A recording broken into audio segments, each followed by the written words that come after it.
So I just thought I wanted to tell that story. So we'll talk about the second circle.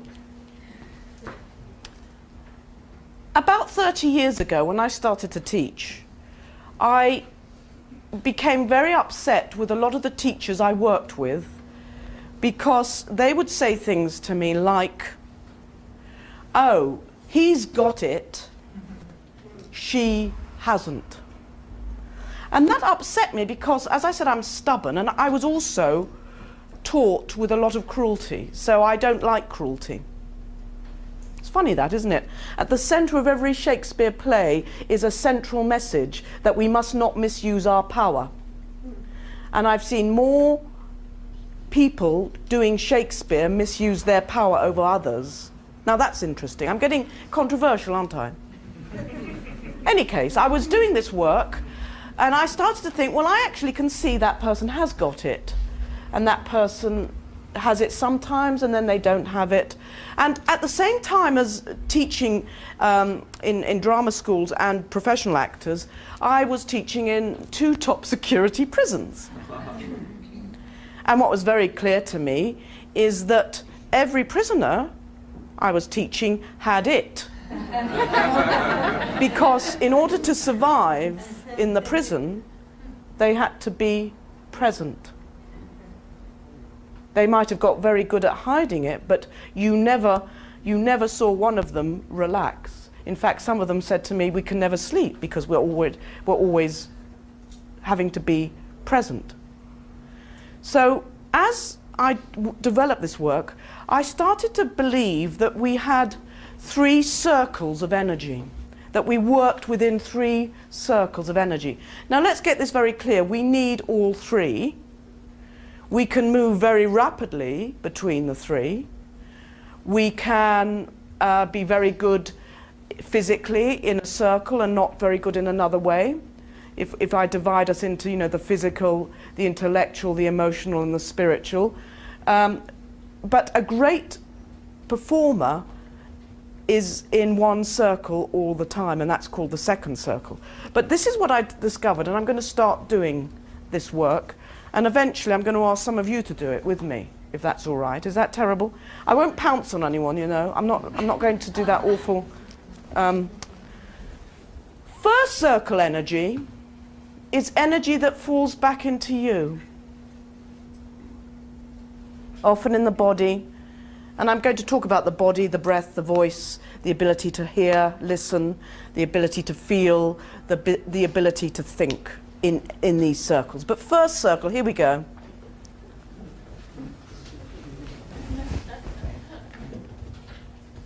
And actually, it goes into the voice. You can say anything to anybody in first circle because the voice falls back.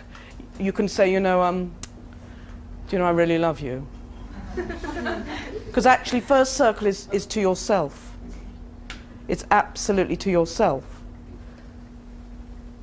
It's of the past. Does that make any sense? It's of the past. You know, we know we're in for not a very interesting evening in the theatre. I actually don't know how actors rehearse on the rehearsal room floor in first circle, but a lot of them do. You know? It's inwards. It's connected in there. I'm going to go into second in a moment, but on the other side of second circle is third circle. Are you following this? Do you want to talk to me? You'll tell me if it doesn't make any sense, won't you? Yes. Talk to me. Yes. Yes. On the other side of first circle is third. This is the generalized energy that's pushed out. The people who take your space. Do you know those people?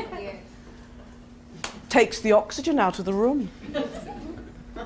It's often in the body, the chest is up. Voices that are too loud. Have you noticed how so many Shakespeare productions, they're just all in third, shouting at each other? My liege! The horse awaits!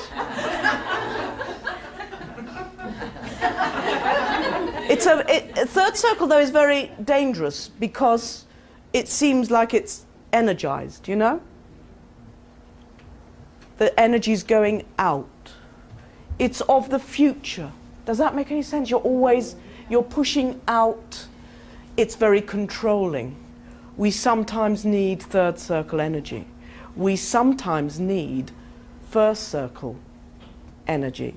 But this amazing thing of being present, which is an exchange of energy between two people, that the focus is absolutely on something. It could be a human being, it could be playing with a toy, it could be listening to music, it could be reading a book in second circle, so you're connected to it and it's connected to you. It's the give and the take of being present. And by the way, we are born in second circle. We're born there.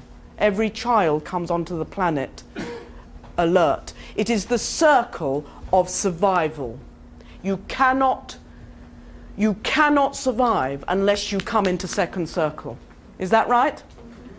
I mean, that's why when you're drunk, it's very hard to survive. I say that because I had a very interesting experience with a Kalahari bushman. That came off the wall, didn't it? If you ever walk through the bush, you're in second circle. And by the way, I think the nature of Shakespeare heightened is that they're all in second circle. I mean, I'm too old to be rigid. You know, I actually, when I did Richard II with Ralph Fiennes, we decided that he didn't have to be in second until he realizes he's under threat.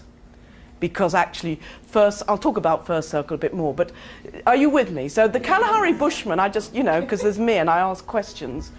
And I said, does a lion ever get you lot? Because actually, if you go into the bush, you hear stories of, you know, tourists being eaten, you know? And he just looked at me and he said, only when we're drunk. So, second circle, survival. It is the circle of energy of absolute intimacy. You cannot be intimate. I always say this is very trivial. Sorry, I go from the profound to the absolute trivial. If you want to seduce somebody, take them out to a restaurant and be in second circle with them. Just be with them. Here we go, all over the planet.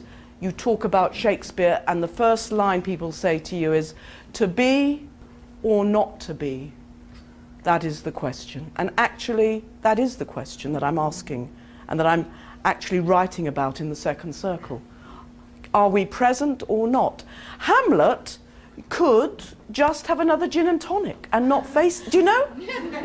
The choice in life to come back to our presence. Of course, life is going to batter it out of us. It batters it out of children. I remember teaching in very tough schools, and a child would go away for the weekend, absolutely present, and come back the next Monday, and you'd lost something of them, you know? To be in second circle is this continual sense of being present. And if we lose it, knowing how to come back. Actors over the weekend said to me, well, you know, when I go for an audition, everybody on the panel is in first circle, is that right? Well, not always. But it's a choice, isn't it? It's a choice not to bully them into third because it doesn't work. Third circle doesn't work. It's got a superficial energy. But to stay present. It is the circle of equality. Once we're in second circle together, we are equal. Some people don't want to go into second circle because they feel the victimhood of first, yes? Or the controlling superiority of third. Now, I think we're losing this. I think that as we lose it as a community, as a society, we get lonelier and lonelier. Do you know that sad picture in restaurants with a couple sitting there, both in first? How many people have said to me, I'm in a room with somebody and alone? To continually connect back to our presence.